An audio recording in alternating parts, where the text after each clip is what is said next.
C'était un mardi soir. Elle était tout le temps sur son téléphone, tout le temps. J'ai pris son téléphone. J'ai eu une réaction. Déjà, ça, c'est un signe. Quand je prends ton téléphone, n'est pas de réaction. Donc, il y avait un truc qui clochait. Je regarde son téléphone. Je lui ai demandé c'était qui un tel. Ouais, c'est un collègue, etc. En sachant qu'elle me disait, non, les collègues et tout, je leur parle pas, patati. Bref. Ensuite, je lis un message qui est écrit... Bienvenue dans l'émission Je suis toi, l'émission qui met l'autre en lumière. Ça va? J'espère que tu vas bien. J'espère que tu te portes bien. J'espère que tu es bien installé. Aujourd'hui, nous recevons Sten. Salut. Bonjour Sten, ça va? Ça va et toi? Ça va, pas trop stressé? Non, ça va. va. Oui, ça se voit, t'as l'air détente. Tant mieux. C'est l'habitude. On va commencer doucement avant de rentrer vraiment dans le vif du sujet. Est-ce que tu peux nous parler de ton parcours, s'il te plaît? Qui es-tu? Alors, moi, je suis Sten, un ancien artiste. J'ai fait du rap. Aussi un ancien sportif. J'ai fait du foot, du sport de combat, etc. Je suis quelqu'un de très, on va dire, cultivé et qui aime apprendre des choses. Je suis très curieux dans ma vie. Donc, quand il y a quelque chose qui me plaît, j'arrive à prendre des informations, etc. Et aussi, on va dire, je suis un très bon conseiller sur ce que je sais faire. Par exemple, la musique, j'ai appris, entre guillemets, je l'ai appris à le faire tout seul. Donc, j'ai fait de la musique quand j'étais jeune. Je ne dis pas que j'étais le meilleur des rappeurs, etc. Mais j'ai toujours su avoir cette oreille musicale. C'est pour ça qu'aujourd'hui, je conseille deux, trois jeunes artistes. Et même dans le niveau du foot, etc., je peux aider certains joueurs à être plus performants, etc. Je suis quelqu'un qui est assez altruiste, on va dire. Merci Sten. Je t'en prie. Avant de rentrer vraiment dans ce qui dans ce qui a changé ta perception de vie, j'aimerais juste que toi, tu me dises comment tu voyais en fait ta vie, comment tu voyais la vie de couple avant même en fait de penser aux femmes, etc. Enfin, comment est-ce que tu voyais ça? Alors, la vie de couple, comment je voyais ça? Quand en fait j'ai eu plusieurs périodes de ma vie. Quand j'étais petit, en fait, déjà ma mère, c'était une mère célibataire. Donc, pour moi, j'avais pas cette chose en tête en disant que, en gros, un homme et une femme doivent vivre ensemble pour toute la vie. Parce qu'en fait, mon idéal, c'était quand même ma mère, mon exemple. Et après, au fur et à mesure des années, mais en fait, je me suis dit, c'est pas parce que ma mère, il y a eu des problèmes dans son couple, etc., que moi, je peux pas être en couple. Mais ton père, excuse-moi de te couper, ton père, il était là quand même? Enfin, juste vous étiez séparés? Pas de présence. En fait, au début, il y avait une présence et après, il a disparu et plus de nouvelles. Plutôt, plus de nouvelles. J'ai cherché à avoir des nouvelles, etc. Mais après, au bout d'un moment, j'ai laissé tomber. D'accord. J'ai eu beaucoup de colère sur ça, mais après, je suis passé à autre chose. D'accord. Et donc, c'est ta maman qui vous élevait toute seule? C'est ça. Combien de frères et sœurs? Au total, ma mère elle a eu 7 enfants. Waouh. J'ai perdu ma plus grande sœur en 2017. Je suis désolée. Mais pas de souci. Et après, on l'a vu. Après, c'est une famille recomposée, mais en gros, on s'est tous considérés comme frères et sœurs. Il y a eu toujours cette fratrie, être ensemble, etc. D'accord. Ta maman, elle est forte, hein? Ouais, très forte. Ah, mais oui, je comprends ce que tu veux dire. Parce qu'aujourd'hui, les mères célibataires, moi, je trouve, et personnellement, ce n'est que mon avis, je trouve qu'aujourd'hui, on dénigre beaucoup les mères célibataires, sans se rendre compte derrière, en fait, le boulot monstre qu'il y a. Qu'est-ce que toi, tu penses de ça? Au début aussi, je pensais ça. Je pensais que les mères célibataires, en fait, c'était anodin. Donc, même si toi, tu as été élevé avec une mère célibataire? Oui. C'est vrai? Après, parce qu'en fait, quand tu es jeune, tu réfléchis pas quand tu grandis. Donc, quand j'étais jeune, en fait, je me suis dit, parce que j'ai eu beaucoup de conflits quand j'étais petit avec ma mère, avec mon père, et en sachant qu'au collège, ça se passait pas très bien. Il y a eu plein de choses, en fait, dans ma vie où, en gros, c'était compliqué. Que ce soit pour elle, en tant que mère, et pour moi, en tant qu'enfant. Donc, du coup, au début, je me suis dit, c'est juste elle qui fait, entre guillemets, qui fait pas les efforts pour. Mais mère célibataire, 7 enfants, c'est très compliqué. Ça, aujourd'hui, je le comprends 2 fois plus. Et donc, c'est pour ça que c'est compliqué. Aujourd'hui, j'ai cette vision-là à dire que ouais, les mères célibataires, elles vivent quand même quelque chose de très, très compliqué parce que avoir en charge déjà un enfant, c'est compliqué. Mais plusieurs enfants, bah, l'organisation, élever un enfant, éduquer un enfant, le nourrir à sa faim, parce que ça aussi, c'est très important et on n'y pense pas forcément. Rendre l'enfant épanoui, c'est très compliqué pour une seule personne. En Donc, fait, elles doivent vraiment caisser plusieurs rôles. hein. Et je pense qu'aujourd'hui, on ne les met pas assez en lumière. Et merci pour ta vision. On va continuer juste par rapport à ton histoire, on revient à ton histoire. Quelle était pour toi, en fait, la vision que tu avais de la femme, en dehors du couple, en fait? Bah, oui, j'ai eu 4 sœurs. Donc, en gros, 4 sœurs plus ma mère, ça veut dire que 5 femmes, entre guillemets, 5 filles à la maison. Et nous, on n'était que 3 garçons. Donc, du coup, en fait, j'avais cette vision-là, à se dire que on était équivalents. Donc, du coup, j'avais pas de problématique. Petite anecdote, au collège, en fait, vraiment, un truc qui avait rien à voir, mais ça me fait penser à ça, c'est que certains profs disaient que j'étais misogyne. Ah bon, pourquoi? Parce qu'en fait, vu qu'ils connaissaient un peu ma situation, j'ai eu quand même mes grands frères qui étaient au collège, etc., mais connaissaient un peu ma situation, hein, sachant que j'avais un grand frère qui était assez calme, un autre, bah, c'était tout le contraire, c'était un grand sbelleur. Et après, il y a eu moi. Et du coup, ils ont eu mes frères et sœurs au collège. Et en fait, quand les profs n'arrivaient pas à avoir l'autorité en cours, ce qui est très important. Après, comme j'ai dit, j'étais quelqu'un de très compliqué quand j'étais jeune et tout. Tu penses que c'était dû à quoi, ça? Ah, beaucoup de choses. Après, on va en parler après, si tu Ok. veux. Donc, du coup, en fait, vu qu'ils n'arrivaient pas à avoir cette autorité-là sur moi, ben, ils disaient directement, vu que c'était des femmes, mais après, il y avait aussi des hommes et tout, mais j'ai une prof en tête, elle a dit que j'étais misogyne. En sachant que j'en ai discuté avec ma mère et tout. Moi, je lui ai dit, bah non, en fait, c'est juste elle.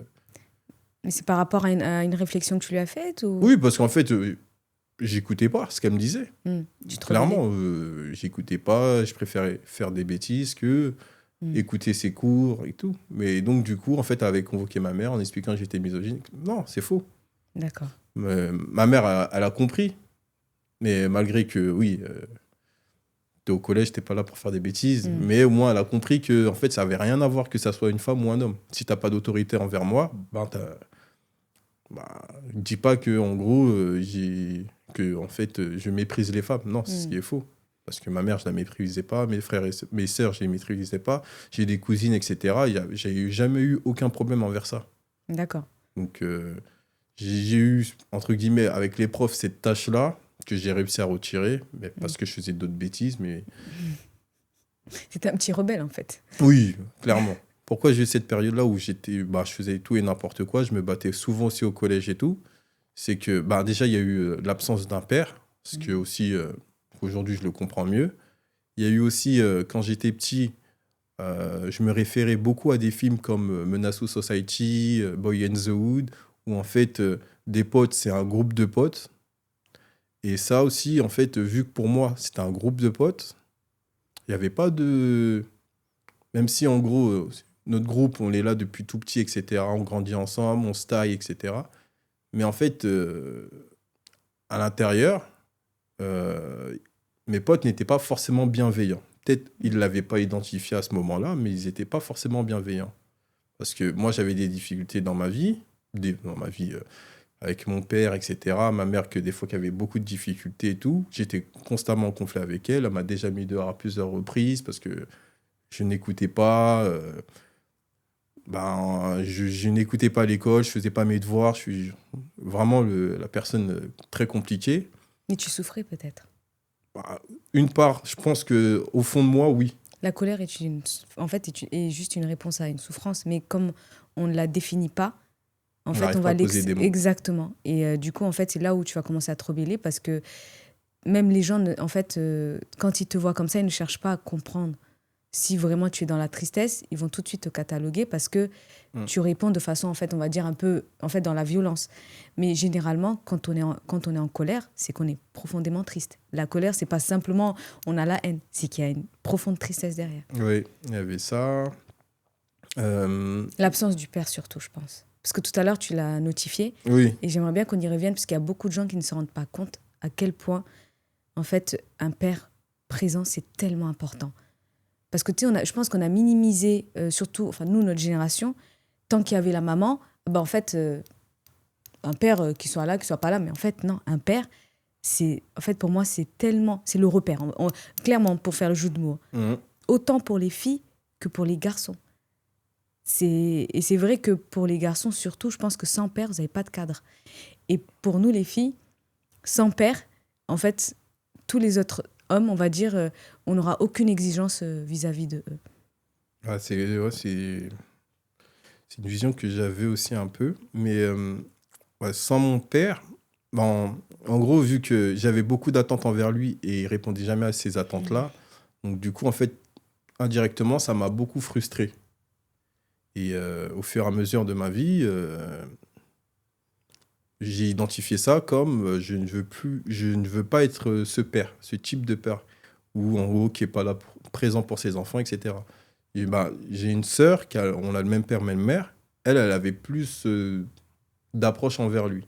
Après, au fur et à mesure des années, elle essayait de reprendre contact avec lui, etc. Moi, c'était un non catégorique.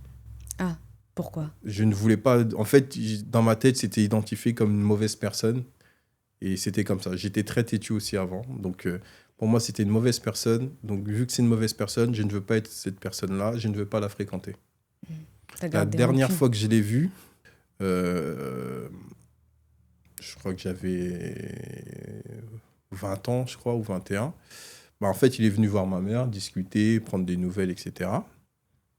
Et moi, il était déjà plus dans ma vie. Donc, du coup, je rentrais chez moi, je le voyais. J'ai vu ma mère, bonjour, il discute avec elle, et lui, froid, je lui serre la main. Et il me dit, oh, tu me fais pas la bise, je suis ton père et tout. Je dis, pour moi, t'es pas mon père.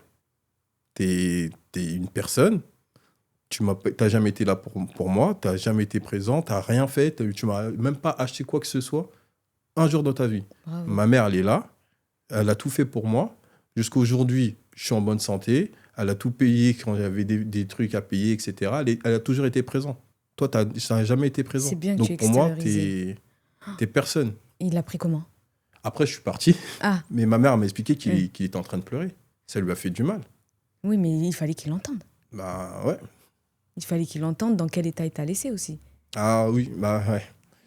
Mais c'est bien que tu aies eu le courage de lui dire. En sachant que ma mère aussi, comme j'ai dit, j'avais beaucoup de conflits. C'est-à-dire quand après les Renois, il y a eu cette éducation parce que ma mère, elle est venue en France, parce qu'il y a eu des tempêtes, etc. Il y a eu plein de choses d'aléas dans sa vie pour qu'elle vienne en France. Elle est venue en France, etc., avec plusieurs enfants et tout.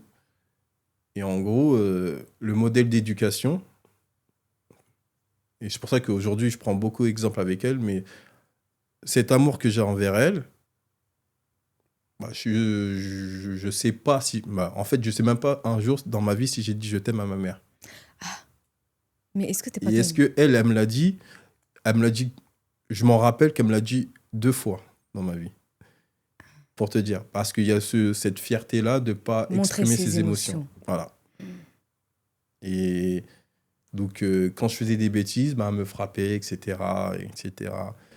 Et pendant de nombreuses années, après, comme j'ai dit, j'étais quand même un enfant très difficile, mais elle avait aussi cet exemple d'éducation que ça fonctionne comme ça, donc Bien ça doit sûr. fonctionner comme ça. Mais ma mère, où je la trouve vraiment forte sur ce point-là, c'est qu'au fur et à mesure des années, elle a toujours essayé de chercher à mieux se connaître et à mieux se comprendre. Donc du coup... C'est pas donné à tout le monde, il faut vraiment le préciser. Oui. Parce que l'ancienne génération, c'est très, très dur de les faire remettre en question. Ouais. C'est très, très dur. Tu sais, quand tu as bâti toute ta vie sur une certaine croyance, je te promets que c'est dur de remettre tout ça en question. Oui. En fait, ça crée une frustration et ils ont l'impression de s'être trompés sur tout. Quand tu ouvres les yeux, c'est très dur. C'est pour ça que moi, j'arrive à comprendre que certaines personnes, ils n'y arrivent pas. Mais ta maman, c'est très fort. Parce que je te promets qu'avec l'âge, plus tu avances dans l'âge et moins tu fais d'efforts pour essayer de te comprendre. Et aussi, c'était une personne très têtue.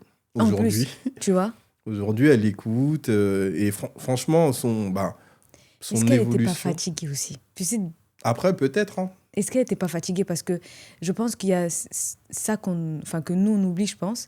L'ancienne génération, ils ne géraient pas la même chose, tu vois. Il y avait beaucoup plus déjà de mères célibataires, tu vois. Hum, Donc, elles étaient fatiguées. Tu te rends compte qu'en fait, elles n'avaient pas du tout du temps pour elles. C'était nous, le boulot. Nous, le boulot. Et je pense qu'elles étaient en survie. Et je pense que quand tu es en mode survie, en fait, tu peux pas essayer de comprendre même tes propres émotions. Comment tu peux essayer de comprendre l'émotion, tu vois, de tes enfants? c'est ça. Mm. Mais je pense qu'ils ont fait franchement, elles ont fait ce qu'elles ont pu. Sincèrement, je pense, vraiment. Ouais. Et du coup, au fur et à mesure des années, elle s'est toujours essayé de se comprendre, de s'améliorer, etc., de se rechercher. Et aujourd'hui, la personne qu'elle est aujourd'hui, elle est plus la même qu'il y a 10 ans. Exact. L'évolution. Et franchement, ma mère, comme j'ai dit, c'est vraiment un exemple pour moi. Bravo. Là, elle est bientôt à la retraite. D'un côté, je suis content parce qu'elle aussi, elle en a marre du Ça y travail. est. Mais d'un Mm. côté, j'ai peur qu'elle s'ennuie. Ma mère, vu que moi, j'ai perdu ma sœur, que j'ai perdue en 2017. Mm. C'est sa première fille, son premier enfant. En sachant que quelques années avant, elle avait appris des mauvaises nouvelles et tout, de sa famille et tout. Et là, en 2017, ma grande sœur, elle aussi qui avait des problèmes dans son couple, etc., qui avait des enfants, bah, vraiment mes amis proches savaient comment cette période-là dans ma vie, elle était vraiment très, très, très compliquée. Mais vu que j'avais une mentale de... Par exemple, le jour où j'ai appris sa mort, le jour d'après, je suis allé travailler. C'est ma chef qui m'a dit non, tu dois être auprès de ta famille, etc. Je ne vais pas te voir au travail. Même si ça doit prendre 1 mois ou 2 mois, reste auprès de ta famille. Parce que ma grande sœur, j'étais archi proche d'elle. Donc du coup, Mais tu voulais pas accepter. C'est pour j'avais ça que du tu es mal. parti travailler, en fait. J'avais du mal. Parce qu'en plus, elle, elle a eu une greffe de cœur. Et en fait, le cœur, le corps a rejeté le cœur au début. Donc médicaments, etc. Batterie de médicaments. Et au fur et à mesure, en fait, ça allait mieux. Donc pas bien, ça allait mieux. Donc des fois, elle faisait des crises d'amnésie. Donc on discutait, par exemple, comme là. Et boum, à un moment, tu t'appelles comment? C'est dur. C'était très, très dur, ouais. Et du coup, cette dernière année-là, avant son décès, moi, j'étais présent pour elle. Donc, chaque fois, par exemple, le temps du midi, à chaque fois, moi, je restais avec mes collègues pour manger avec eux. Non, je retournais la voir, etc., pour être avec elle. Je prenais des journées pour rester avec elle, etc., pour passer du temps et tout quand elle est sortie de l'hôpital. Parce qu'en fait, le médecin, c'est ce qu'il demandait, de rester avec elle, etc. Elle peut rester toute seule, mais c'est mieux d'avoir une vigilance et être présent avant. Et le jour où elle est morte, ma petite sœur, elle m'appelle. En fait, dans son pleur, j'ai compris. Je suis allé la voir, etc. Les pompiers, ils ont dit, oh, c'est mort. Elle a essayé de se battre, mais là, c'était fini. Et à partir de là, j'ai une rupture. Je rigole, mais c'est nerveux. Non, mais Mais c'est j'ai une nerveux. rupture Mm. qui a duré au moins 3-4 ans. C'est normal. Et au début, c'était très, très dur. Et c'est là la première fois que ma mère elle m'a dit je t'aime. Ah oui.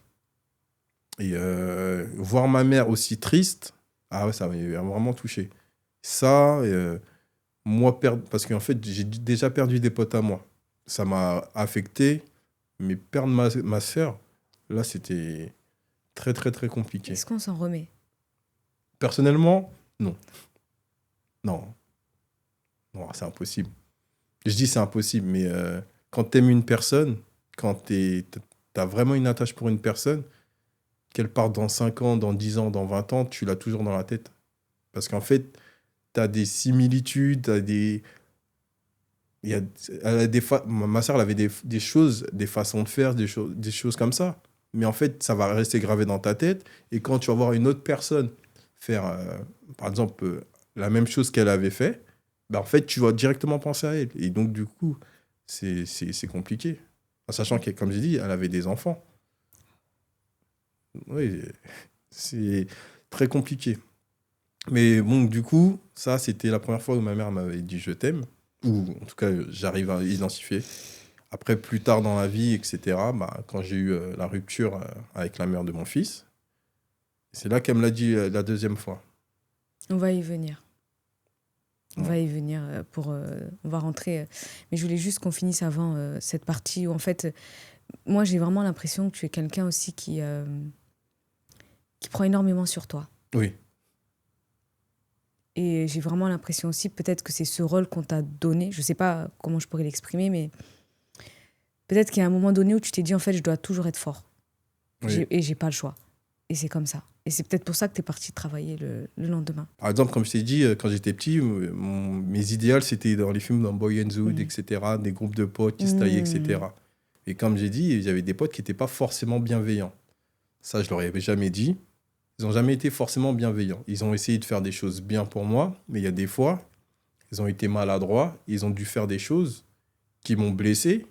Et vu que entre potes, on ne doit jamais montrer ses émotions, donc on garde pour soi. Et je pense que c'est à partir de là, quand j'étais petit, bah, je me suis dit, bah, je vais montrer que je suis un bonhomme. Bah, s'il y a un truc qui me touche, je vais montrer que ça ne me touche pas. Et après, le soir, quand tu rentres, tu as du mal à dormir parce que tu repenses à des situations, tu repenses à des trucs qu'on t'a dit, etc. Même si des fois, c'est des. On va faire des. On va te tailler, on va te blaguer, etc. Toi, tu vas rigoler sur le moment. Mais après, quand tu réfléchis, bah, tu te dis, en fait, ouais, c'est des C'est bâtards. blessant. Ouais. C'est blessant. Et j'ai beaucoup grandi dans ça. Mm. Et même, par exemple, quand je fais quelque chose, après ça, c'est une faculté que j'ai. Quand je fais quelque chose, je me donne à fond. Je suis déterminé sur les choses que j'apprécie. Je suis quelqu'un qui est comme ça. Je suis déterminé, je fais, je me donne à fond et je m'y connais. Le foot, vers les débuts 2005, etc., c'est là que j'ai commencé à apprécier le foot. Et je me suis donné à fond. Bah, mon club phare, c'est le PSG, donc j'ai pris toutes ces connaissances, etc., pendant toutes ces années et tout. Et j'ai des potes, par exemple, qui me disent, ouais, toi, de toute façon, tu connais le foot depuis hier et tout. Bah, même si. Déjà, c'est bien. Oui, je connais le foot depuis hier, il n'y a pas de problème. Mm. Mais en fait, quand tu es passionné de quelque chose, tu te renseignes. Même si, par exemple, il y a des personnes qui n'ont pas vu dans leur vie, par exemple, The Notorious Big ou Tupac. Mm. Et ils kiffent ces artistes-là sur ce qu'ils ont fait, sur leurs débats, etc. Mais quand ils sont morts, ils étaient même pas nés. Mais je pense que c'est comme tu l'as dit, c'est maladroit. Ouais. C'est Et vraiment ça, je leur en maladroit. veux pas. Mm. Parce que peut-être un jour, ils vont se remettre en question, etc. Et tout. Mais ça appartient à chacun. Ok. Parce que moi, je vais pas forcer les gens à se Oui. remettre en question sur leur vie, sur leur façon de faire et tout. Aujourd'hui, j'arrive mieux à m'identifier à si tu arrives à me blesser, je vais te le dire.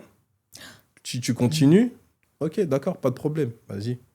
Ouais, il faut vraiment que tu extériorises. C'est vraiment important. Tu sais qu'il y a beaucoup d'hommes, ils ne s'en rendent pas compte. Hein. Oui, oui. Il faut vraiment que... De toute façon, quand on viendra sur le mot de la fin, il faudra vraiment que tu leur dises parce que c'est important. Parce que les hommes, le problème, c'est qu'ils pensent qu'à encaisser. Et tu sais, nous, les femmes, on extériorise. Quoi qu'il arrive, tu vois, on parle avec nos copines, on parle avec notre famille. Et rien que le fait de parler, ça t'enlève, tu vois, un petit peu de rancune, un petit peu de colère. Mais vous, il y a le sport, il n'y a pas de problème. Ça, c'est bien, mais... Parler, en fait, le sport plus parler, c'est ce qui fait qu'on guérit. On finit vraiment par complètement guérir. Et les hommes, je trouve que, même entre vous, je ne sais pas après commencer, tu vois, mais j'ai l'impression que vous ne parlez pas autant que nous. J'ai l'impression que vous ne vous ouvrez pas autant que nous. Non, parce qu'on a cette éducation de pas montrer nos faiblesses. Alors que... J'ai entendu énormément de personnes le dire. Hein. En fait, je pense que c'est pas générationnel, mais c'est je pense ancré que comme tu as ça. raison, oui, c'est générationnel. Je pense que c'est transgénérationnel. C'est des choses, tu sais, qui se refilent de génération en génération. Ouais, par exemple, je vais prendre un exemple tout bête. Hein. Quand on est petit, un garçon, s'il pleure, oh, t'es pas une fille. Ouais, c'est vrai. Hein. C'est bête, hein. C'est ce qu'on a dit. Un garçon, ça Aujourd'hui, je pleure le pas. comprends parce que Mm. j'ai un enfant, ça fait des années que je travaille dans l'animation, donc dans l'évolution de l'enfant, etc. Oui, aujourd'hui, je le comprends. Si Mm. tu as besoin de pleurer, il faut que tu pleures. Mais exprime-toi. Pourquoi tu pleures? Bravo, Sten. Tu as brisé le cycle. Ah, j'essaye, Non, bravo. Je te le dis, j'essaye. c'est pas tous les parents qui arrivent à briser ce cycle. Des fois, en fait, on reproduit le schéma. Et toi, tu as juste décidé de briser ce cycle pour ton enfant et je trouve ça super. Tu t'en rends peut-être pas compte, mais pour moi, c'est la base même, en fait, d'un parent. C'est que le jour où il décide de dire « je ne vais pas répéter ce qu'on m'a fait ». Et ça, je te promets que pour l'enfant, c'est déjà le début d'une éducation, mais généralement qui se passe bien. Je ne dis pas tout le temps, mais généralement qui se passe bien. Là, vraiment, on va rentrer dans le vif du sujet. Parce que là, je vois qu'en fait, tu es un homme qui est entouré de femmes, quand même. Et tu es un homme qui soutient les femmes de ta famille. Tu as vécu des moments durs, quand même, vraiment. Quand tu l'as rencontrée, cette femme, tu étais dans quel état à ce moment-là? Est-ce que ça allait mieux? Est-ce que... Bah oui, ça allait mieux. Mm. En tout cas, je pense que ça allait mieux. Donc, du coup, j'ai rencontré cette personne, tout se passait bien. C'était un coup de foudre. Et Ah, tu crois au coup de foudre? oui, après, je sais pas si réellement coup de foudre, mais en Mm. fait, quand tu rencontres une personne et qu'il y a une connexion, ben, Expliquez. tu peux pas réellement l'expliquer. Donc, du coup, ouais, il y a eu un coup de foudre. Euh, et je pense, pour moi, c'était là mon erreur. Avoir un coup de foudre avec une personne, passer que du bon temps avec, etc. Mais en fait, les défauts, je les voyais pas. Et après, c'est comme ça, tu tombes amoureux et il y a plein de choses que ben, tes principes, certains principes à toi, bah, tu les mets de côté. Euh, et voilà, tu te dis, ouais, t'as de l'amour envers une Idéaliser. personne. Le Ouais, coup de foudre, en fait que tu idéalises trop la personne. c'est ça. Et tu ne vois jamais, en fait, le mal arriver. Parce que tu es réellement... En fait, ce qui est avec le coup de foudre, c'est que tu vis vraiment l'instant présent. Et le truc, c'est que quand tu vis l'instant présent, tout le reste autour n'existe pas. Et il n'y a pas de questionnement de et si ça se passe mal. Parce que tu es vraiment sur ce que tu ressens à l'instant T, c'est fort. Parce que le coup de foudre, c'est fort. Hein. Beaucoup de gens ne comprennent pas, mais le coup de foudre, c'est quelque chose de très intense qui te prend vraiment au trip où tu as l'impression de connaître cette personne alors que tu ne l'as jamais vue de ta vie. C'est ça. Et du coup, tu es guidé par tes émotions, par contre. Et pendant 2-3 ans, bah, en fait, tout se passait bien et tout. On a décidé d'habiter ensemble, d'avoir un enfant. Tout a été tranquille, fluide, en fait. Oui, au début, Voilà. tout était fluide. Mm. Et après, à partir du moment bah, elle est tombée enceinte, là, il y a eu des conflits sur du tout et n'importe quoi. Peut-être les hormones, non? C'est ce que je me suis dit. Mm. Donc, du coup, bah, j'ai pris sur moi, c'est pas grave, etc. Et après bah, ça allait mieux, il y avait des embrouilles, ça allait mieux, il y avait des embrouilles. Comme Après, tous les couples, on va dire, pour l'instant. c'est ça. Ok. Et après, ça a commencé à s'intensifier, excuse-moi, Je t'en prie. de plus en plus. Mais après, je suis pas quelqu'un d'irréprochable. Ça, je vais pas mentir. C'est bien de le reconnaître. Des fois, il y a certaines choses que j'ai fait qu'elle a mal perçues, qu'elle appréciait pas, etc. Et elle aussi, elle a fait des trucs que je n'appréciais pas. Bah, du coup, moi, je me dis, bah, vas-y, table rase et on avance. Et il y a eu, et au fur et à mesure, bah, je voyais des choses. Quand tu as dit table rase, on avance. Est-ce que toi, tu avais tout pardonné? Oui. Et elle, de son côté aussi? Non, je pense pas. D'accord. On parle plus de ça, c'est bon, c'est réglé. Et 6 mois après, on en reparle. C'est qu'il y a un truc qui n'a pas été fait. D'accord. Donc, du coup, il y a plein de détails qui bah, ça s'est intensifié et tout. Et sur la dernière année, bah, j'étais en rupture aussi. Là, c'était un moment où, dans mon couple, j'étais en rupture. J'essayais que ça se passe bien, mais j'avais besoin d'attention, j'en ai pas eu, etc. Il y a eu plein plein de Juste choses autour. pour la chronologie, parce que même moi, tu vois, que même nous, on puisse se repérer. Est-ce que, quand tu l'as connue, ta sœur, tu l'avais elle était déjà partie? Ouais, c'est ça. D'accord, ok. Donc, tu vivais pas forcément quelque chose à côté qui pouvait peut-être te perturber. Tu étais vraiment dans ton couple? Ouais. Oui. Tu étais vraiment concentré? Oui. Ok. Oui. Parce que bah ouais, j'ai arrêté le foot, etc., vu que j'étais coach et aussi joueur. Donc, j'ai tout mis de côté. Ok.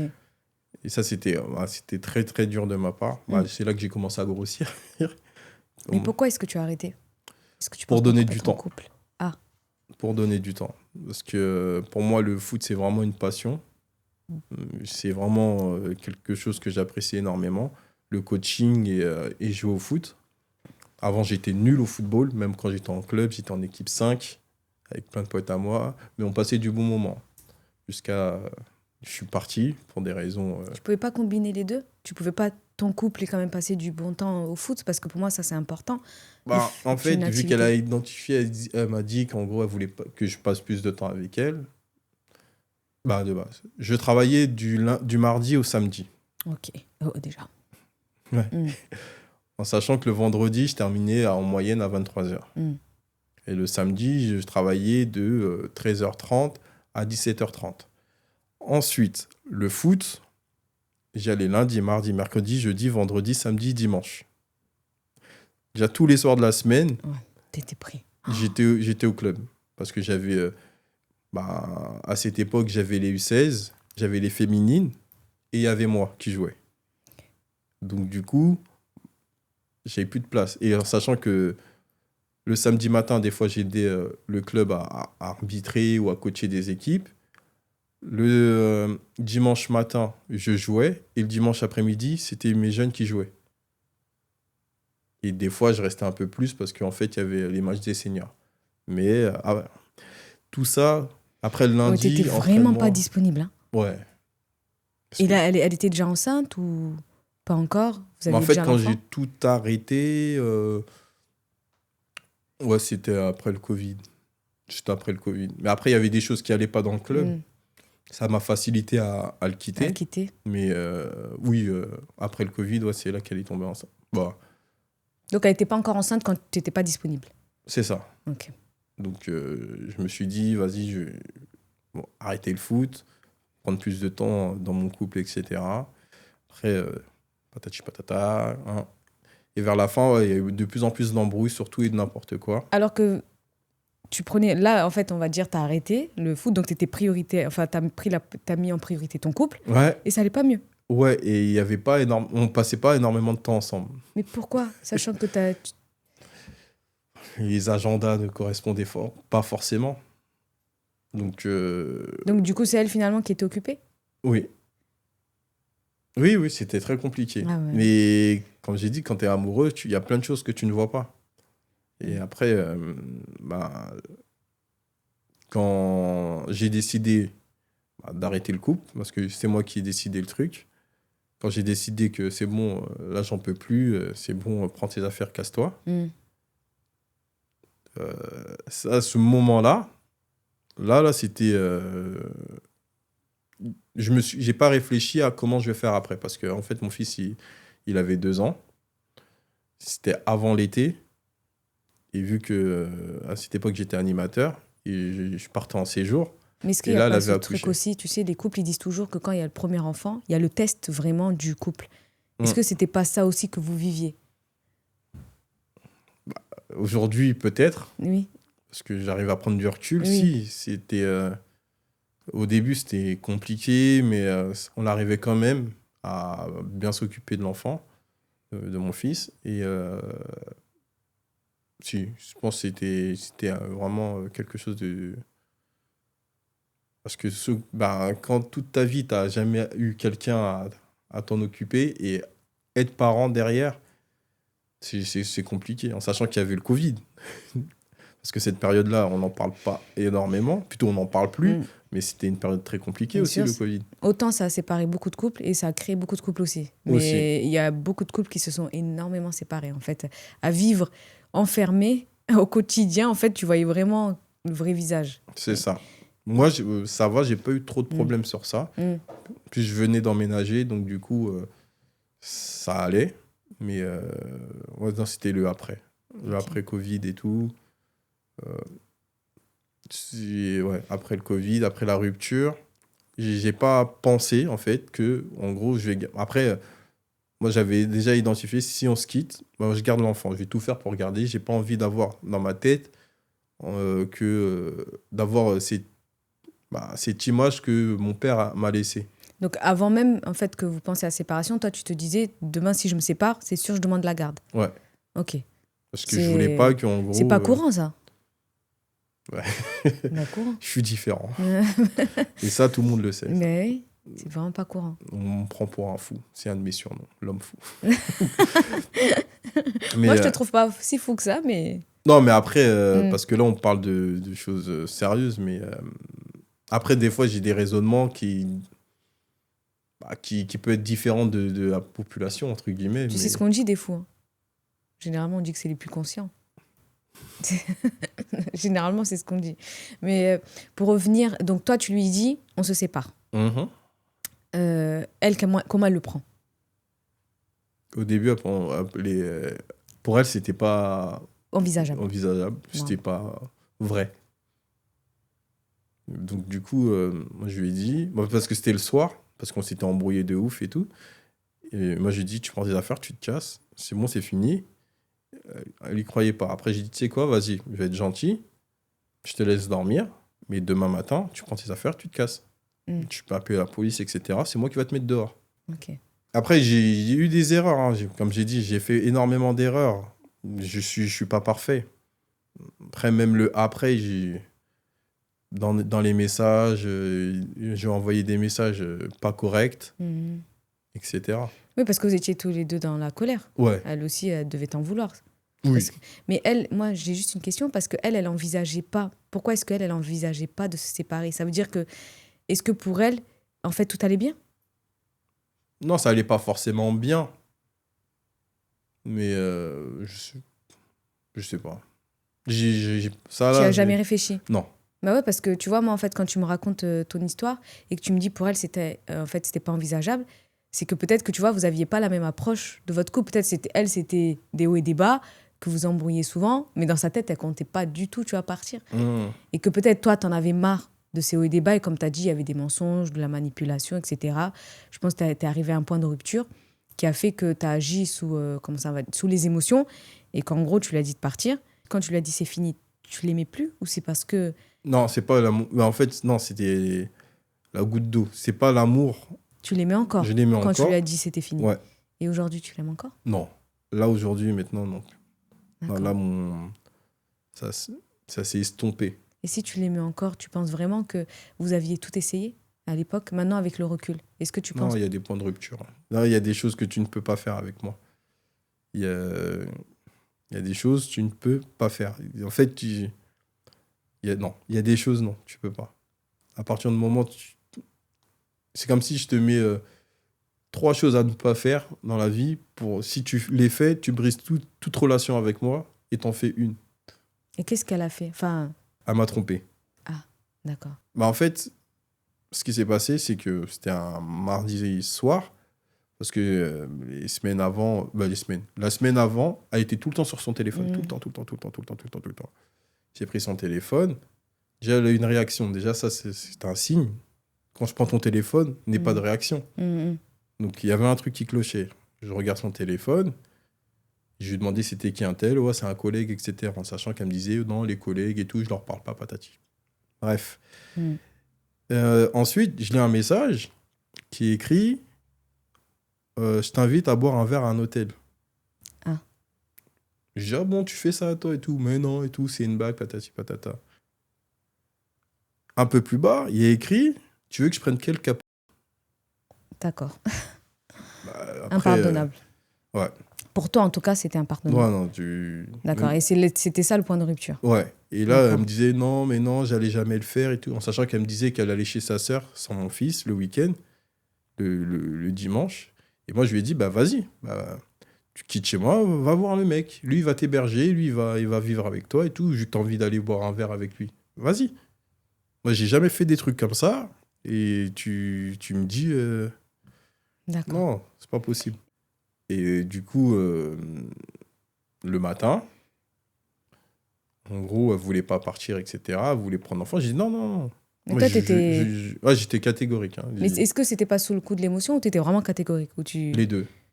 Non, les deux, là, j'étais vraiment... Énervé. Ouais. Bah ouais, parce que mettre la mère de son enfant dehors, elle allait aller où? Comme j'ai dit, Hein. j'ai rien réfléchi. Ouais, t'étais vraiment dans la colère. Ouais. Brute. Ok. Du coup, je lui ai dit de partir, etc. Et donc, du coup, elle est partie. Hmm. Après, elle m'avait dit que plutôt elle raconte aux gens que je l'ai jeté dehors, patati patata. Ça, Bah, c'est comme ça qu'elle pouvait l'interpréter. Aujourd'hui, avec le recul. Pour elle, je l'ai violenté à la mettre dehors. Alors que non. D'accord. Parce que peut-être qu'elle, elle a interprété dans le sens où, comme tu lui donnais même pas, enfin, juste, tu lui as dit le lendemain, juste cette nuit, peut-être c'est ça, elle s'est dit, il m'a forcé à partir. Oui, parce que là, elle savait, parce que, comme j'ai dit, hein, quand pour moi, j'identifie quelque chose et je dis stop, c'est stop. Ok. Il n'y a plus de marche arrière, etc. Mais elle savait où aller, quand même. Bah, pour moi, il y avait chez sa mère où... Ok. Donc tu savais où, quand même, tu savais qu'elle n'était pas dehors, c'est ça ma question. Oui. Ce qu'elle m'a raconté et ce qui s'est passé réellement, ça, je ne sais pas s'il y a eu un delta. D'accord. Parce qu'elle, qu'est-ce qu'elle t'a raconté? Qu'elle était dehors. Qu'elle dormait dehors dans sa voiture pendant plusieurs jours, etc. Et toi, tu penses qu'elle ment? Enfin, qu'elle a menti? Oui. Bon, je pense qu'elle a dû le faire une nuit ou deux. Mais parce qu'il y avait sa sœur, il y avait sa mère, etc. Et qu'elle aimait bien aller voir sa sœur et sa mère. Mais elle s'entendait bien avec sa famille ou pas? bah, en fait, dans toute la relation, elle m'a expliqué que sa sœur, c'était une folle, patati patata. Et après la relation, bah, sa sœur, je l'ai eue au téléphone. J'ai discuté avec elle. Et pour moi, en fait, c'est une personne droit dans ses bottes, etc. Elle sait ce qu'elle veut, etc. Une personne normale. Et en fait, à partir de là, c'est là que je me suis dit, en fait, il y a eu trop de mensonges dans la relation, etc. Il y a eu trop de mensonges et de manipulations. Donc, du coup, toutes les informations qu'elle me donne, je ne vais pas toutes les accepter. En gros, tu as remis en fait sa parole en doute. Oui. Même par rapport à sa famille, tu ne penses pas que des fois, en fait, la famille, ils peuvent montrer une certaine image à certaines personnes et... C'est pour ça qu'aujourd'hui, j'ai une confiance sociale des gens, mais comme on dit souvent, la confiance n'exempte pas le contrôle. N'exclut pas le contrôle, ouais. D'accord. Donc, mais tu ne pouvais pas savoir si vraiment elle avait menti, qu'elle avait dormi 2-3 jours dans la voiture. Ça. Donc, du coup, ça, pour moi, je lui ai même envoyé de l'argent et tout. Hein. C'est pas comme... J'ai dit, va chez ta mère, je t'envoie de l'argent, si t'es en difficulté, etc. Ah, tu l'as quand même... Ok. Oui. Et après... et pourquoi elle n'a pas dormi à l'hôtel, alors, si tu lui envoyais de l'argent? Je sais pas.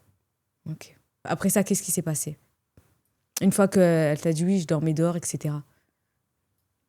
Ben, on s'envoyait beaucoup de messages, de reproches sur reproches, que ce soit moi, que ce soit elle, reproche sur reproche, en sachant qu'il y avait ça à gérer. Mon travail aussi à gérer, parce que à ce moment-là, dans mon travail, je tournais en rond. Donc, je voulais changer. Donc, du coup, j'ai fait une demande de dispo de ma ville, plutôt en septembre, qui veut dire, en gros, je m'impose mon contrat pour travailler autre part. Donc, il y avait ça. C'était aussi j'ai jamais, en gros, fait ça de ma vie, changer de travail, etc. Plutôt, jamais changé. Depuis, ça faisait 7 ans que je travaillais à Moissy et je me suis dit, je vais toujours travailler à Moissy. Donc, le fait de quitter ma ville pour travailler autre part, c'était impensable. D'accord. T'étais loin? T'es parti loin? Alfortville. D'accord, ok. Donc, très loin. Plutôt très loin. C'est pas si vois. loin que ça, mais Mais elle a continué à avoir l'enfant ou pas? Au début, elle venait le récupérer tous les week-ends. Ok, mais c'était toi qui avais la garde. Moi, elle s'est pas battue pour avoir la garde. Si, un peu, mais en fait, vu qu'elle n'avait jamais eu de situation fixe, oui.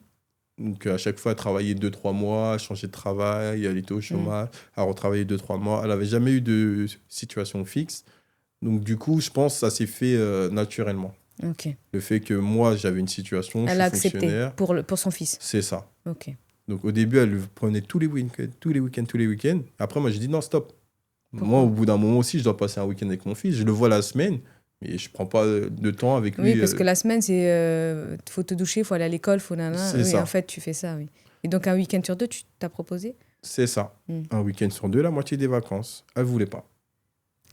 Parce que pour elle, c'est elle qui doit décider quand elle va venir chercher son enfant et quand elle le dépose.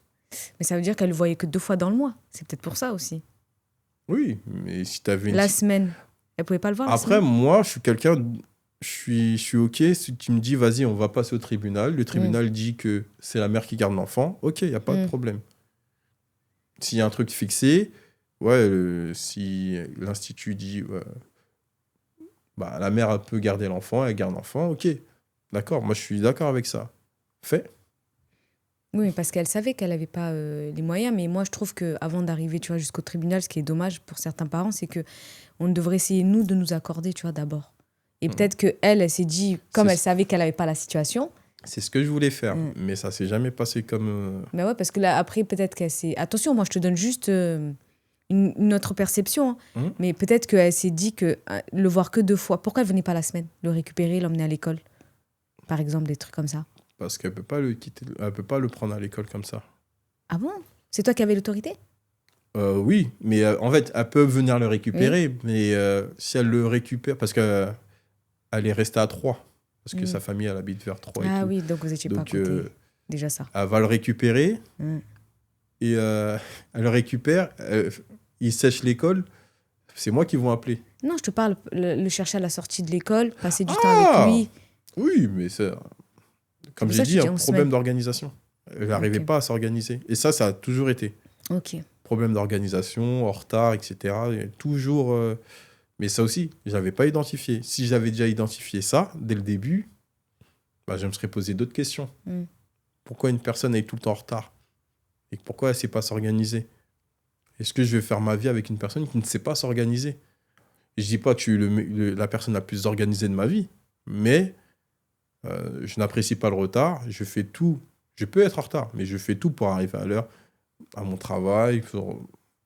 Surtout si j'ai un rendez-vous avec une personne, je suis à l'heure. J'ai fait tout dans ma vie pour être le plus irréprochable possible. Mm. Après, je dis pas que je le suis, mais en tout cas, je mets les moyens pour l'être. Ok. Mais, il y a comme j'ai dit, plein de choses qui sont D'accord. passées, Ouais. qui ont fait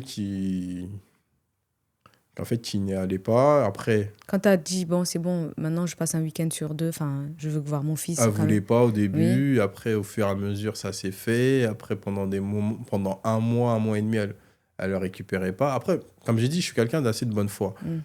Ce que j'ai fait au début, c'est que tous les mercredis soirs et les week-ends, je prenais mon iPhone, FaceTime, plutôt FaceTime, Mm. bah, il appelait en visio. Mm. Au début, ça fonctionnait bien et tout. Mais il s'appelait pas tous les jours? Non. Elle voulait, mais non, stop. Parce qu'en fait, elle appelait, mais il y avait les émotions. Donc, du coup, ouais, ton géniteur, patati. Ah, bon, ça c'est dommage de mélanger tout. C'est ça. Ça c'est Donc, dommage par contre. moi, je lui ai mis un coup de pression. Je lui ai dit qu'en gros, parle à ton enfant, ne lui parle pas de moi, ne lui parle pas mal de moi, parce que à aucun moment, je lui parle mal de sa mère. D'accord. Même si des fois, il me pose des questions, ouais, maman a dit des bêtises. Je me dis, ah oui, tout le monde peut dire des bêtises. Juste, faut pas les répéter. Tu vois, l'approche est différente. Mm. Je vais pas dire, ouais, ta mère et tout, je sais pas quoi. Non, Non, il faut jamais faire ça. Faut jamais non, faire c'est ça. les problèmes que j'ai eus avec elle, c'est pas parce que j'ai des problèmes avec une personne que tout le monde doit avoir le même problème ou Ok. en gros, tout le monde doit en pâtir de ce problème. Mm. Bah, c'est pour ça que ça aussi, j'ai tout gardé pour moi, que ce soit mes potes, etc. Bah, certains potes à moi étaient au courant de la situation, parce qu'en fait, elle a fait des trucs graves, en tout cas de ma perception des choses. Au fur et à mesure de l'année où on s'est séparés, ben, sur le fait, elle me dit, ouais, je viens le chercher le week-end. Je lui ai demandé de prévenir au moins 2-3 jours en avance, parce que moi aussi, des fois, j'organise des trucs avec mon fils le week-end. Donc, je vais pas au dernier moment, ouais, je viens le chercher et bah, j'annule tout pour elle. Non, tu me dis 2-3 jours avant, j'essaie de cadrer la chose. Si Vous de n'êtes se pas rendre organisé disponible. un week-end sur 2, comme tu l'avais dit? Oh non, elle Ça veut voulait dire pas. Ah, ok. Parce que ou elle pouvait pas, Mm. ou elle ne voulait pas. Ok. Comme je dis, quand elle me dit des choses, je les prends pas en acquis. Ok. D'accord, donc de moins en moins, elle appelait de moins en moins. Donc, non, c'est moi qui, bah, du coup, c'est moi qui contrôlais les appels. D'accord, Donc, elle appelait et tout. À chaque fois qu'elle racontait n'importe quoi, je raccrochais. ok. Au début, elle m'insultait, patati patata, mais moi, je lui ai dit, hein, si tu veux parler à ton fils, parle à ton fils. Mm. Parle avec lui, écris quelque chose avec lui, etc. Mais il ne parle pas de moi. Après, ça, elle l'a compris. Mm. Ça, franchement, ça, c'était vraiment cool qu'elle le comprenne. Au début, elle s'est rendue beaucoup disponible pour les appels, etc. Même des fois, mon fils, moi, je le couche à 19h ou 19h30, approximativement. Et des fois, bah, pour être au téléphone avec sa mère, bah, je le fais coucher un peu plus tard. Comme ça, il passe du temps à discuter avec sa mère. Mais un enfant qui a 2-3 ans, Bien sûr. Compliqué, hein. compliqué de discuter, il veut jouer, il veut... Mais comme lui aussi, hein, au début, c'était compliqué, mais au fur et à mesure, il raconte un peu ce qu'il a fait, il veut lire, il joue à travers l'écran, etc. Là, c'est bien. Elle lisait des livres et tout. Non, Bon, franchement, c'est bien. ouais, pour passer du temps, Oui. discuter avec, etc. Et après, ça a bien fonctionné. Ce point-là, il a bien fonctionné. Et de temps en temps, elle venait le récupérer. Et après, vu que moi, je suis tout seul, compliqué, j'ai une voiture, j'ai un appartement, j'ai demandé une pension alimentaire. Parce que le centre de loisirs, je ne savais pas que ça coûtait aussi cher. Parce qu'il y avait une nounou, après il y avait l'école et les centres de loisirs. Et je lui demandais une pension alimentaire. Non, l'argent, tu le veux que pour toi, patati, c'est pas pour ton enfant, je pense pas à ton enfant. Tu sais, on a toujours l'habitude des femmes qui disent oui, je lui ai demandé une pension alimentaire, il me l'a pas donné, l'argent, tu le veux que pour toi. Cette phrase-là, je te promets, d'habitude, c'est les hommes qui le disent. Ouais, comme quoi, moi, je dis toujours, en fait, dans ce monde, tu peux pas parler, c'est vraiment au cas par cas. Et du coup, ça... Elle voulait pas te donner la pension. Elle voulait pas. Et après, j'ai voulu faire une procédure JAF, juste des affaires familiales. Et, j'ai commencé toutes les démarches et tout. Mais vu que j'avais pas son adresse, ça a bloqué. Elle travaillait ? Pour moi, oui. Comme j'ai dit, hein, tout n'est pas acquis. D'accord. Pour moi, elle travaillait parce qu'elle avait un appartement. Parce que quand mon fils dit « Ouais, la nouvelle maison de maman », c'est que si elle a une maison ou un appartement, ça veut dire qu'elle a un salaire pour le loyer. Parce qu'elle ne paye rien. Elle ne paye rien pour lui. D'accord. Peut-être chez elle, elle lui a payé des trucs et tout. Mais le centre de loisirs, au moins, envoie 50 €. Tu vois, c'est rien. Donc, tu saisis la JAF. Ensuite, qu'est-ce qui se passe ? La JAF, ça a été bloqué parce que je n'avais pas son adresse. D'accord. Ils m'ont demandé son adresse et après, je refais la demande, etc. Oui. Mais ça a pris trop de temps, le moment d'avoir son adresse. Parce qu'en sachant qu'elle m'a envoyé 3 fois au commissariat, en fait, elle a encore des affaires chez moi. Je lui ai toujours dit, donne-moi ton adresse, même avant que la JAF demande. Hein. Donne-moi ton adresse, toutes tes affaires, je les prends, je te les dépose. Et comme ça, tu as toutes tes affaires. Elle n'a jamais voulu. Jamais voulu. Et du coup, tu vas pas me dire que je ne veux pas te donner tes affaires en sachant que je te demande une adresse. Comme ça, en plus, tu n'as rien à faire. Juste, tu me donnes l'adresse, je te pose tes affaires, point, fin. Et je me débrouille. En plus, je me débrouille pour te ramener les trucs. Je fais l'aller-retour, tu payes rien. Elle voulait pas. D'accord. Donc, mais elle continue à le voir ou pas à ce moment-là, quand tu as saisi la JAF, elle continue à voir son fils, elle oui, continue de à temps en l'appeler. temps. J'ai jamais interdit de le voir. jamais Ok, ça, c'est interdit de le important. voir. Ça, jusqu'à aujourd'hui, il y a toujours ce rituel, etc. où, en gros, après, le mercredi, j'ai arrêté. Parce que ça sert à rien. Après, lui, en plus, le jeudi, il est fatigué et tout. Maintenant, je l'appelle le matin, samedi ou dimanche matin, plutôt le samedi matin. Et des fois, elle répond pas. Des fois, j'appelle le soir, elle répond pas. Après, elle me dit, en gros, c'est moi qui dois m'organiser en fonction de son emploi du temps. Non. D'accord. Et là, en fait, vous êtes toujours au même point ? Je pense, parce qu'en fait, j'ai ressaisi la JAF l'année dernière, etc. Oui. Je pense qu'elle a reçu un courrier ou du tribunal ou de mon avocat, en sachant pour expliquer que j'avais saisi la JAF. Et elle t'en parle, elle, ou pas directement ? Non. Ok. Non. Mais je refuse tout. Là, depuis l'année dernière, même il y a 2 ans, j'ai arrêté de discuter pour discuter avec elle parce qu'en fait, pour moi, c'est de la colère, c'est des reproches, etc. Donc, du coup, la seule fois que je lui parle, c'est tu viens chercher quand ? Tu le déposes quand ? À quelle heure ? Point. Et le petit, dans tout ça, comment il va ? Il va bien. En vrai, de vrai, il va bien. Parce que, en tout cas, de mon côté, je n'essaye pas de faire ressentir qu'il y a un problème avec sa mère. Mais le fait de ne pas avoir sa mère souvent. Il l'a compris, il l'a identifié. Parce qu'un enfant n'est pas bête. Il sait que papa et maman, ils ne sont plus ensemble. Et Bah, du coup, moi, j'essaie pas de comparer ou de dire, ouais, tu préfères aller chez papa ou chez... Mm. Non, Et aujourd'hui, tu lui as pardonné. Quand je te dis pardonner, ça ne veut pas forcément dire qu'elle revienne accepter. accepter. Ok. Et tu penses que même si tu l'aimais, qu'importe en fait ce qu'elle aurait pu donner comme explication, tu penses que tu aurais pu lui pardonner si vraiment. Non, Ok. C'était vraiment un truc impardonnable. ouais. Ok. Pour moi, la confiance... Après, pour moi, la confiance est très, très important. D'accord. Il y a des choses que tu peux faire, mais en fait, quand ça passe à l'acte, On ne peut pas revenir en arrière. c'est ça. Ok. Et qu'est-ce que tu pourrais donner comme message aux personnes aujourd'hui en fait qui vivent la même chose que toi? Qu'est-ce que tu pourrais leur conseiller à ces pères-là en fait qui ont été trompés et finalement c'est eux qui prennent toute la responsabilité de l'enfant? De bien choisir et de prendre son temps sur tous les détails, parce que quand on tombe amoureux, ça va vite. De bien choisir, de bien prendre son temps et de bien réfléchir à qui on veut dans notre vie.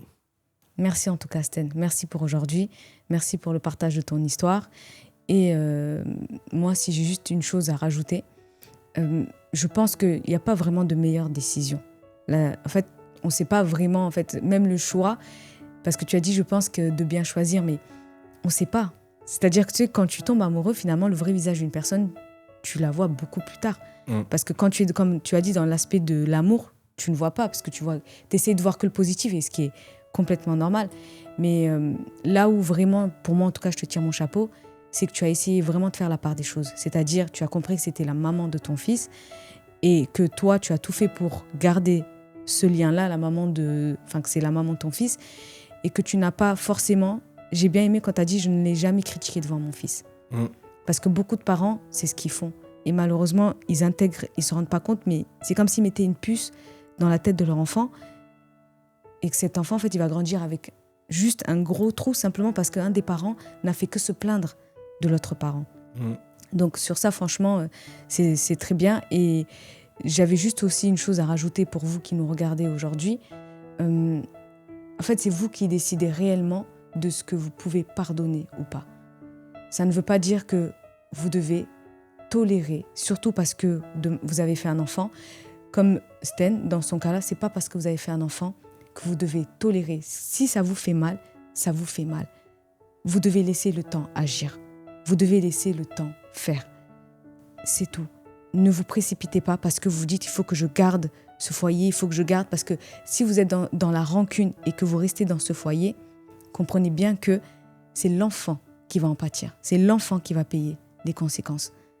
Donc c'est à vous de vous dire est-ce que je suis capable de pardonner? Si je suis capable de pardonner, je vais faire le nécessaire pour que cet enfant grandisse bien. Mais si je suis incapable de pardonner, alors il vaut mieux faire comme Sten et prendre cette décision d'arrêter. Parce que quand on devient parent, la priorité, ce n'est plus nous, c'est nos enfants. C'était l'émission Je suis toi.